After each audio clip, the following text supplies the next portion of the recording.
తూర్పుగోదావరి జిల్లా రాజనగరం నియోజకవర్గం కోరుకొండలో వెలిసిన శ్రీ లక్ష్మీనరసింహస్వామి ఉత్సవాల సందర్భంగా అన్నవరం ఆలయ అధికారులు సమీక్షా సమావేశాన్ని ఏర్పాటు చేశారు.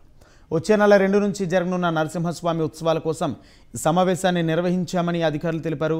భక్తులకు ఏ విధమైన ఇబ్బందులు రాకుండా తగిన చర్యలు తీసుకుంటామని ఈ సందర్భంగా తెలిపారు. 2వ తేదీ మధ్యాహ్నం 1:30 రథోత్సవం ప్రారంభమవుతుందని, అదే రోజు రాత్రి 9 గంటలకు కళ్యాణ మహోత్సవం జరుగుతుందని వెల్లడించారు.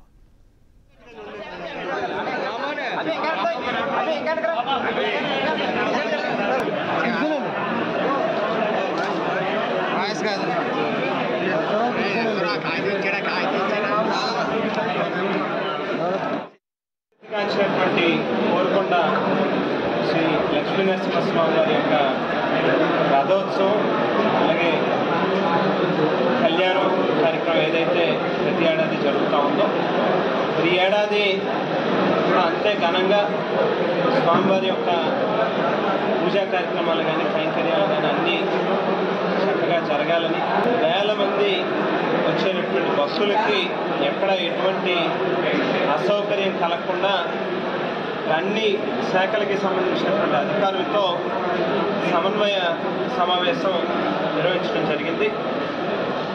మనం అన్నవరం దేవస్థానానికి దత్తత ఆలయంగా ఉన్నాం. అన్నవరం దేవస్థానం వారు కూడా పూర్తిగా ఏదైతే ప్రతి ఏడాది ఏర్పాట్లు నిర్వహణ చేస్తూ ఉన్నారో వాటికి సంబంధించి కూడా గడిచినటువంటి కాలంలో చేసినటువంటి కార్యక్రమాల్లో ఎక్కడైనా ఏదైనా చిన్న చిన్న లోపాలు ఉంటే వాటిని సరిదిద్దుకుని చేయాలి అనేటువంటి దాని మీద కూడా చర్చించుకోవడం జరిగింది.